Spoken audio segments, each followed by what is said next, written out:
Good morning, and welcome to the Unitarian Universalist Fellowship of Huntington. I'm Karen Finkenberg, your worship associate this morning, and I use the pronouns she and her.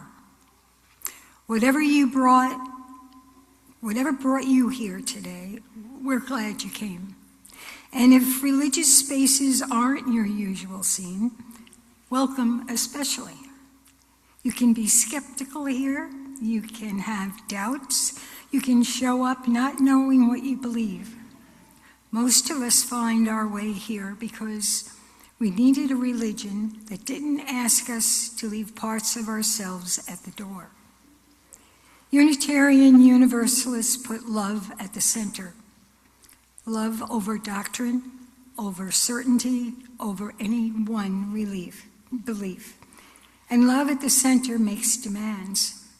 It asks us to say certain things out loud, that trans people are who they say they are, that immigrants are our neighbors, even when the government says otherwise, that every life has worth and nobody is disposable. That justice is what love looks like in public. A note about the season. Reverend Israel, our minister, is away until September, preparing next year's programming, keeping up with his own 2 kids, and getting some genuine rest. In the meantime, the pulpit is shared. Every Sunday this summer, a member or a guest offers the message on something they know deeply and love, because in this tradition, wisdom has never belonged to clergy alone. Today, the morning is in Maria Nielsen's hands. During hymns, do what feels right. Sit or stand, sing, hum, stay quiet. Step out and come back as you need to, and stay for refreshments in the social hall after. More than a few people here would be glad to meet you. So a few announcements today. As I mentioned before, Reverend Israel is away. He's on study leave from July 7th through August 3rd, and on vacation August 17th through the 31st. He'll be available August 4th through the 16th and back in the office on September 1st. He's asked us in the interim to collect a little water and one small found thing, a stone, a shell, a pine cone, some piece of where you've been over this summer. And he's asked that you bring them on Sunday, September 13th, when we resume services again, regular services again.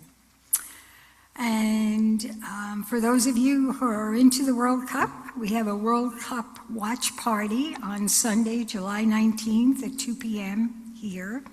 And please Venmo $10 to Bruce Klatsky for pizza.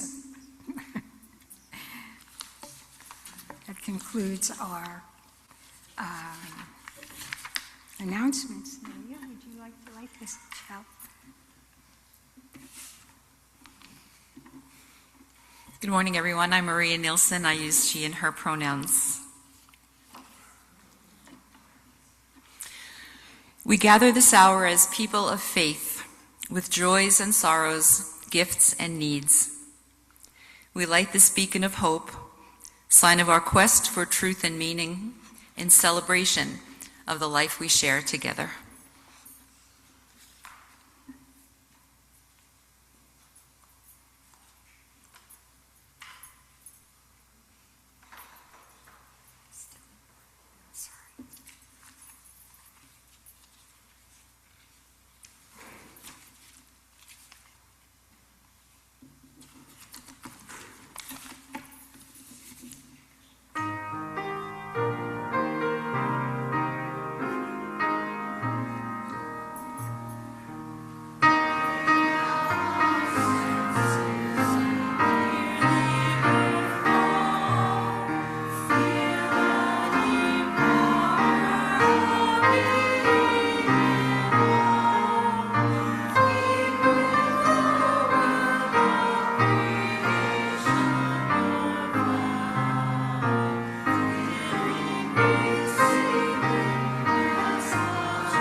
Our opening prayer was written by Sophia Lyon Foz, and it's entitled, "It Matters What We Believe." It matters what we believe. Some beliefs are like walled gardens. They encourage exclusiveness and the feeling of being especially privileged. Other beliefs are expansive and lead the way into wider and deeper sympathies. Some beliefs are like shadows, clouding our days with fears of unknown calamities. Other beliefs are like sunshine, blessing us with the warmth of happiness. Some beliefs are divisive, separating the saved from the unsaved, friends from enemies. Other beliefs are like bonds in a world community where sincere differences beautify the pattern. Some beliefs are like blinders, shutting off the power to choose one's own direction. Other beliefs are like gateways, opening wide vistas for exploration. Some beliefs weaken a person's selfhood. They blight the growth of resourcefulness. Other beliefs nurture self-confidence and enrich the feeling of personal worth. Some beliefs are rigid, like the body of death, impotent in a changing world. Other beliefs are pliable, like the young sapling, ever growing with the upward thrust of life. It matters what we believe.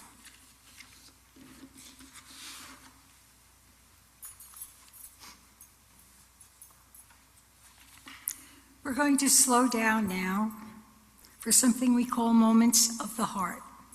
Everybody in this room walked in carrying something, good news or something you haven't said out loud to anyone yet. Somebody you're missing, a worry you couldn't leave at home. These few minutes are for setting some of that down where the rest of us can help carry it. It's one of the oldest reasons people gather at all. Here's how it works. There are cards in the baskets on the sides of the room and folks close by to help if you need a hand. If you want your card read aloud, write it down and bring it up front while Dylan plays and hand it to the PA. Do we have a PA this morning? Thank you. And card or no card, you're welcome to come light a candle. Anyone can. Sometimes a small light is just the thing. Okay? Thank you.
This card says, "In these troubled times, I hold on to a quote from Andy Fresnay in The Shawshank Redemption.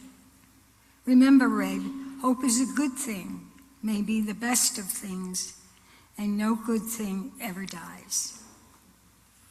Thank you for that. I need that today. Safe travels to Indigo, coming home from South Korea in August. Welcome, baby Mia, born just minutes ago this morning. Well, congratulations. Thank you. For Walter Lofgren, who lived 96 wonderful years and spread much love and joy. We are grateful for the survival of our son, Eric, and his ongoing recovery from a terrible motorcycle accident. Harry and Francis. May the deceased senator find peace and love in his future afterlife.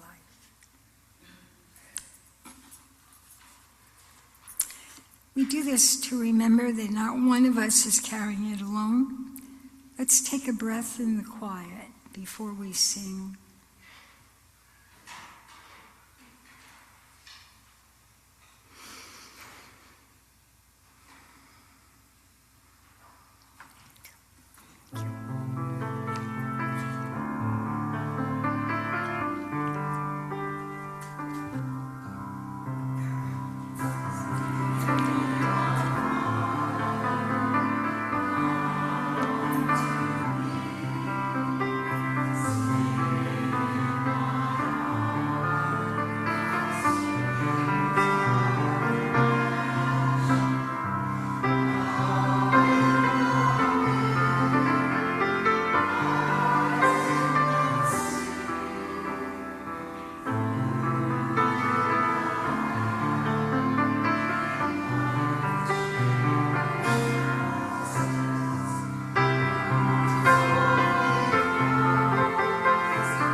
Our topic for today is developing a spiritual practice, why this is important, and how to go about it. So obviously I've been mulling this topic over the past month or so, and then in one of those interesting bits of timing, our friend Jenna invited me to a wellness event to be held at the wonderful nonprofit for which she works, Palamine Equestrian, which is a therapeutic horseback riding program for individuals with disabilities and other vulnerable populations. I realized quite clearly as I listened to the various experts speaking about what we can do to support our physical wellness, that what we can do to support our spiritual wellness is very similar. And these approaches are what I wanted to speak with you about today. We know now that with the mind-body connection, what we think has a direct effect on how we feel. And what goes on in our head directly affects what goes on physically in our bodies. And there's scientific proof for this. There's a famous experiment called the milkshake experiment conducted at Yale in 2011, which showed that our thoughts alone directly affect our body's actual physiological responses. Our body releases something called ghrelin, known as the hunger hormone, which signals our brain's hypothalamus to stimulate appetite. In one session, the group is given a milkshake described as a dense, ultra-rich, high-calorie milkshake. In the second session, the group was told they were getting a lean, sensible, fat-free shake. But the milkshakes were exactly identical. When measured afterwards, when the group thought they'd consumed the rich drink, They saw their ghrelin levels drop 3 times greater than when they thought they were consuming the lean drink. In other words, because they thought they were being fully nourished, their body released much less of the hunger hormone, signifying that they were full and satisfied. The lean shake told their bodies that they were still hungry, but the milkshakes were exactly the same. So if our thoughts are that powerful, then it follows that having a spiritual practice can affect us mentally, emotionally, and even physically. And that's why our earlier reading was, it matters what we believe. So why should someone develop a personal spiritual practice? Developing a spiritual practice can be valuable for many reasons, whether a person is traditionally religious, agnostic, or simply seeking greater meaning and connection in life. First, it helps clarify our values and purpose. It can encourage reflection on what matters most to us. Through prayer, meditation, contemplation, journaling, or time in nature, people often gain a clearer sense of their values, priorities, and life's purpose. Second, it can provide stability in difficult times. Life inevitably brings loss, uncertainty, disappointment, and change, but a regular spiritual practice can offer comfort, resilience, and a framework for navigating challenges with greater perspective and hope. Third, it cultivates self-awareness. It invites people to slow down and pay attention to their inner lives. This can increase awareness of thoughts, emotions, motivations, and habits, leading to greater intentionality in our lives and personal growth. A personal spiritual practice can encourage connection. Many people experience spirituality as a way of connecting with themselves, with others, with nature, with humanity, or with something larger than themselves. This sense of connection can reduce feelings of isolation and foster compassion. 5, it supports emotional well-being. Research has shown that practices such as meditation, mindfulness, gratitude, and prayer can actually reduce stress, improve emotional self-regulation, and increase feelings of peace and well-being. 6, it creates space for reflection and renewal. Our modern lives are often busy and distracting. A spiritual practice creates intentional time to pause, reflect, and reconnect with what's most important, helping prevent life from being solely focused on tasks and obligations. A spiritual practice encourages ethical living. Many spiritual traditions invite practitioners to consider how their actions affect others. Regular reflection can strengthen qualities such as kindness, integrity, forgiveness, generosity, and humility. Finally, a personal spiritual practice can deepen appreciation and wonder. They can help us notice beauty, mystery, and awe in everyday life. This can enrich our experience of the world and create a greater sense of joy and meaning in our lives.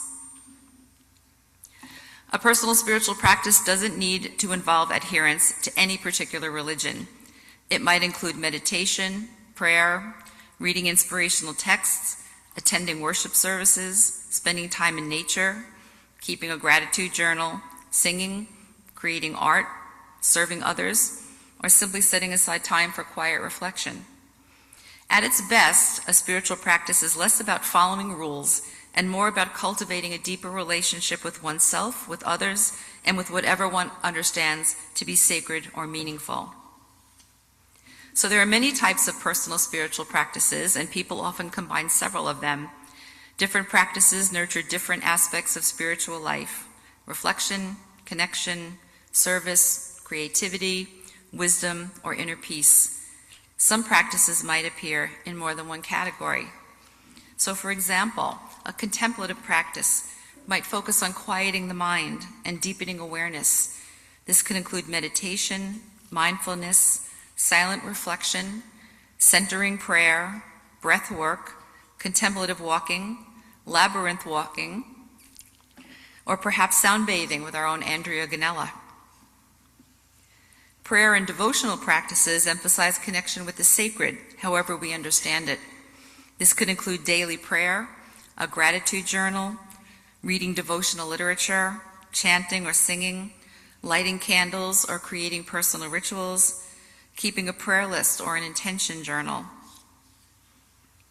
Study and learning practices deepen our spiritual understanding and wisdom. Reading sacred or inspirational texts, joining a spiritual book group, reflective journaling, listening to lectures or podcasts, studying theology, philosophy, or ethics. Nature-based practices foster connection with the natural world, walking in nature, gardening, watching sunrises or sunsets, forest bathing, outdoor meditation, seasonal rituals. Creative practices use artistic expression as a spiritual path, writing poetry, painting, drawing, photography, music, singing, dance and movement, crafting. Service and compassion practices focus on putting your spiritual values into actual action, volunteering, acts of kindness, mentoring, community service, social justice work, or simply practicing generosity in our daily lives. Relationship practices cultivate deeper relationships with others, deep listening or spiritual friendships, family rituals, forgiveness practices, participating in small groups, and sharing stories and life experiences. Embodied practices get us out of our heads and integrate spirituality with physical well-being. Yoga, Tai Chi, Qigong, mindful walking, stretching with intention, sacred dance. Reflection and discernment practices help people understand their experiences and make meaningful choices in their lives. Journaling, a daily review, setting intentions, life purpose reflection, values clarification exercises. Community practices, although not solitary, these often support a personal spiritual life. Worship services, choir participation, meditation groups, retreats, spiritual direction classes, presence, faith-sharing circles. In many traditions, the emphasis is not on finding the, quote, perfect practice, but on faithfully returning to one or more practices that gradually shape a person's character and way of being in the world. Many people find it helpful to include practices in 4 areas, depending upon which aspect they want to cultivate for themselves. For stillness, they might focus on meditation, prayer, or silence. For learning, they might focus on reading, study, or reflection. For connection, they might focus on community, conversation, nature.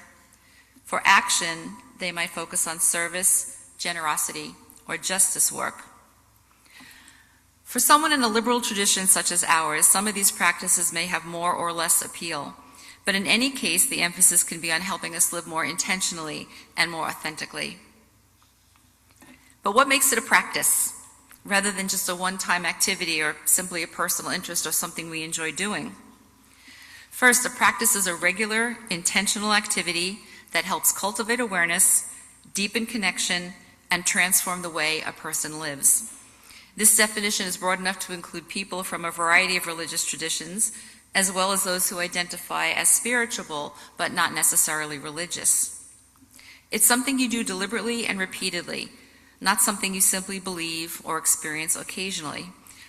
Like learning a musical instrument or developing physical fitness, spiritual growth is cultivated over time through consistent engagement.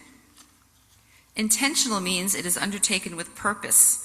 Rather than simply relaxing or passing time, you engage in the activity to cultivate specific spiritual qualities. For example, taking a walk for exercise is enjoyable and healthy.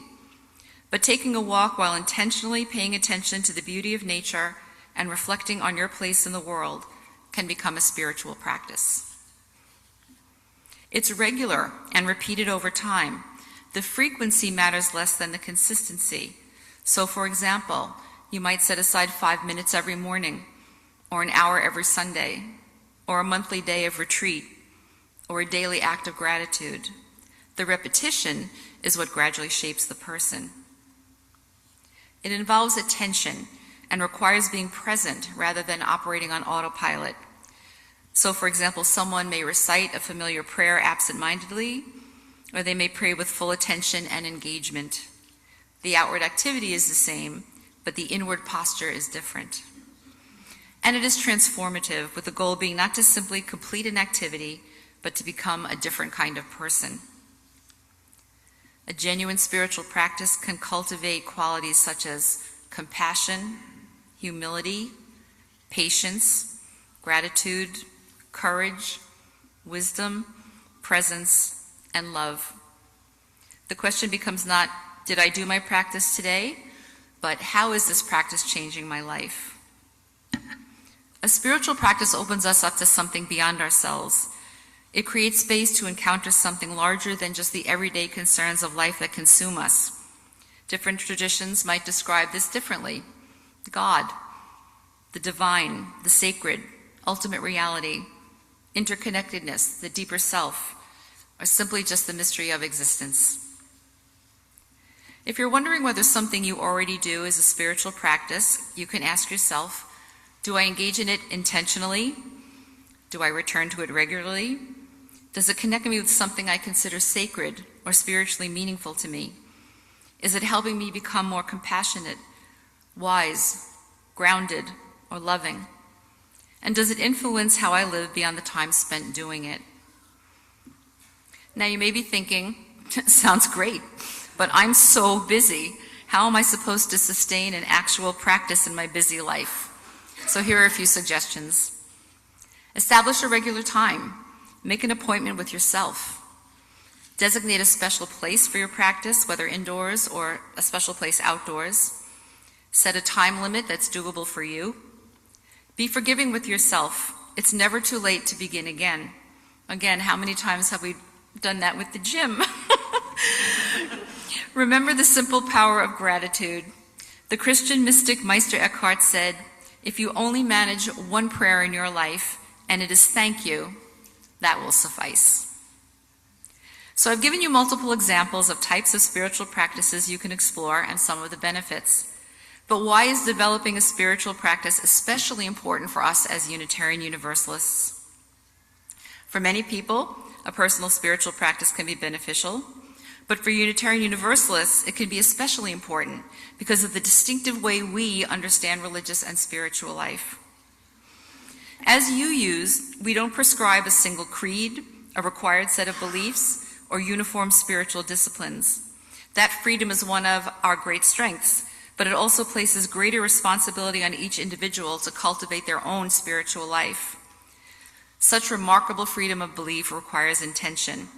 Without intention, that freedom can be enriching, but it can also become merely intellectual or occasional. And practice helps integrate diverse sources of wisdom. We, as Unitarian Universalists, often draw inspiration from many different sources: religious traditions, philosophy, science, literature, and personal experience. A practice weaves these together into a coherent way of life for us. So one person's practice might include silent meditation from the Buddhist tradition, prayer rooted in Christianity, time in nature inspired by earth-centered spirituality, journaling informed by humanist reflection, music and communal worship from the UU tradition. The practice gives shape to this diversity rather than leaving it as simply a collection of interesting ideas. Spiritual practices help ground our values. We often speak about values such as love, justice, compassion, inclusion, and respect for the interdependent web of existence. A spiritual practice extends beyond the practice itself and helps move those values from simple aspiration to actual habit. Its purpose is not confined to the moments spent meditating, praying, or reflecting. It's meant to influence how we live the rest of the day. So, for example, meditation may make us more patient with difficult people. Gratitude journaling may help us notice abundance rather than scarcity. Service may deepen our empathy and compassion. Prayer can nurture humility. Reflection can strengthen integrity. Plus, now is a particularly good time to think about how a spiritual practice can help us engage with our new 6 core UU values centered around love: justice, equity, transformation, pluralism, interdependence, and generosity. The spiritual practice helps transform this freedom into a lived experience of growth. Without practices, values can remain simple ideals. With practices, they become embodied ways of living and shape our character, for ultimately, the measure of a spiritual life is not what someone just believes, but how they actually live. Also, community and practice need each other. Sunday worship and congregational life are important, but they can't carry a person's entire spiritual life. Just as physical health depends on regular exercise, spiritual growth depends on what happens between Sundays. Personal practice deepens communal worship, and communal worship enriches personal practice. Together, they create a rhythm of belonging and transformation. For us UUs, spiritual formation is a lifelong journey, a search rather than arriving at final answers or easy conclusions. Practices give that search direction. They help us remain open to learning while also becoming more rooted in wisdom, compassion, and purpose. This resonates deeply with our emphasis on ethical living and human flourishing, from aspirations to lifelong habits. Finally, spiritual practices provide renewal. Many of us, as UUs, are engaged in helping others and working toward a more just world. The work can be joyful, but also exhausting, and sometimes feel hopeless and defeating. We can feel discouraged by injustice, political polarization, climate change, personal grief, or the sense that our efforts just make little difference. We can't necessarily change those realities, but our spiritual practice can help us reconnect with hope, courage, and resilience so that our outward work can be sustained by a strong inner life with clear values and convictions. And for Unitarian Universalists, hope need not mean just optimism. Optimism says, everything will turn out fine. Hope says, love, compassion, and justice are worth living for, regardless of the outcome. And that kind of hope can be cultivated. Each time we pray, meditate, sing, or serve, we practice returning our attention to what gives life meaning, not because the world is easy, but because our faith remains a worthy guide, even in difficult times. So how do I know if it's working? Personal spiritual practices ask questions such as, am I transforming as a person of faith? Am I becoming more loving, more compassionate, more joyful? Does it support me during difficult times? Do I feel less anxious, despairing, hopeless, or defeated? Am I becoming more attentive to others, more humble, more empathetic, or generous? Am I more committed to actually seeking equity and justice? Am I more open to wonder, mystery, my concept of the divine? Am I clearer about my values? Am I living them every day?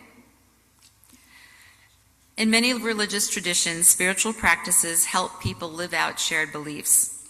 But in Unitarian Universalism, spiritual practices can help us form a shared spiritual life. Because we're not united by a creed, we are instead united by a covenant, a commitment to how we will be with one another and with the world. Personal spiritual practices cultivate the qualities that enable us to live faithfully into that covenant. In that sense, our spiritual practice is not about becoming more religious. It's about becoming more fully human, more compassionate, more courageous, more grounded in love, and more able to contribute to the flourishing of others. For UUs, whose traditions emphasize freedom, responsibility, and covenantal relationships, a personal spiritual practice provides the steady rhythm that turns those ideals into a way of life. So I leave you with this final thought about the reasons for developing a personal spiritual practice. We're UUs. We're united by a covenant. It matters what we believe.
offering this morning supports our split plate program, which means undesignated gifts are shared between UUFH and our charity of the month, unless you specify otherwise. We use Realm for electronic giving. You can scan the QR code on the screen or text UUFH at 73256 or use the Realm app if you have it on your phone. The default fund is Sunday Split Plate, but you can adjust it using the drop-down menu. This summer, our Split Plate charity is Long Island Cares. Here today to speak to us about their work is Nicole Kalman.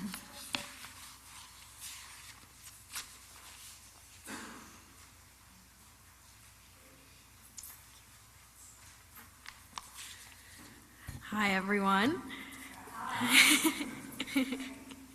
So, as you heard, my name is Nicole. I am the events coordinator at Long Island Cares, and thank you very much for having me. And I'll give you a quick overview of who we are and what we do. So, Long Island Cares was founded in 1980 by singer-songwriter Harry Chapin. Sadly, he passed away just a year later in 1981, so he didn't get to see how much the organization would grow, but his mission to end hunger on Long Island lives on. We still have strong ties to the music industry today, and we use those connections to support fundraisers and food drives. Just a little off topic here. Is anyone an Impractical Jokers fan? Yes. Okay. So they filmed an episode at our warehouse in Hauppauge back in 2018, and one of the cast members, Q, pretended to be a volunteer and started eating the donated food. And it's definitely worth looking up later. So speaking of that warehouse, our Hauppauge location is the only warehouse that we operate, and from there we distribute food across Long Island from Montauk to an imaginary line in Floral Park, and then beyond that point, City Harvest takes over. Within our service area, we run 7 food pantries in Hampton Bays, Bethpage, Huntington Station, 2 in Lindenhurst, Freeport, and Valley Stream. And these are the locations where our clients, who we call our neighbors, come to receive their food. At one of our Lindenhurst locations, we have Baxter's Pet Pantry, which is basically a mini Petco with food, leashes, litter, beds, toys, you name it. And a lot of families face this tough decision whether to feed themselves or their pets, and we want to do whatever we can to eliminate that choice. Currently, we're serving over 313,000 food insecure Long Islanders, including over 71,000 children, and with rising food costs, that number is likely to grow. And keep in mind that this is just the number of people who have reported their food insecurity, and there are likely many more out there. Here in Huntington, our Huntington Station Pantry, which opened in 2014, has seen a decrease in demand over the last year due to the new administration's immigration enforcement efforts, but even so, we still serve an average of 500 families each month. We're also excited to launch a hydroponic garden later this summer, allowing our neighbors to harvest fresh produce while they shop for food. And for more information on that, please reach out to Dolly. She's our pro. And donations like yours make our mission possible. Because we were able to buy in bulk, we could stretch those dollars. So $10 provides 6 meals. We are really appreciative of your support of Long Island Cares, and thank you very much for having me. If you want to learn more, feel free to look us up online, on socials, and then of course you could ask me, Dolly, and Ginger any questions. Thanks.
Please stand as you are able and join in singing hymn number 100.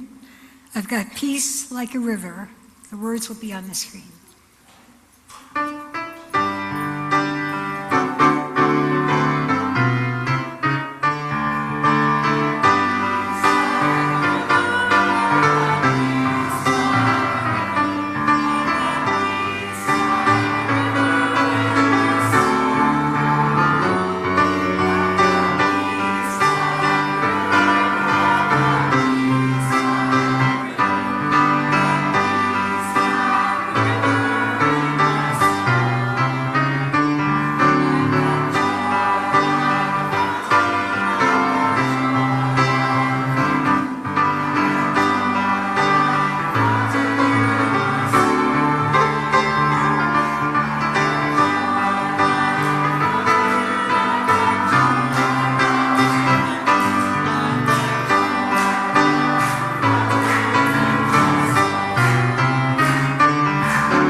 As we extinguish the chalice this morning, I leave you with these closing words. Spirit of life, draw me into a life that is deeper than habit and busyness. Teach me to make room for silence, to listen before I speak, to notice beauty before I rush past it, and to welcome each day as an opportunity to grow. Help me choose practices that open my heart rather than close it, that make me more compassionate rather than more certain, more curious rather than more fearful, more generous rather than more self-centered. When my practice feels dry, give me perseverance. When it becomes routine, restore my sense of wonder. When I fail to keep at it, help me begin again without shame.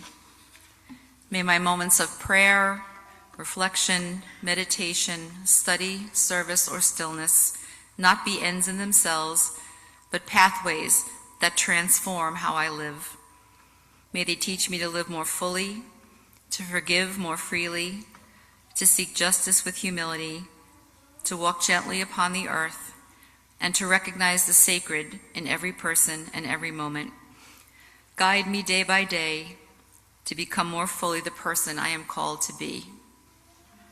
May it be so.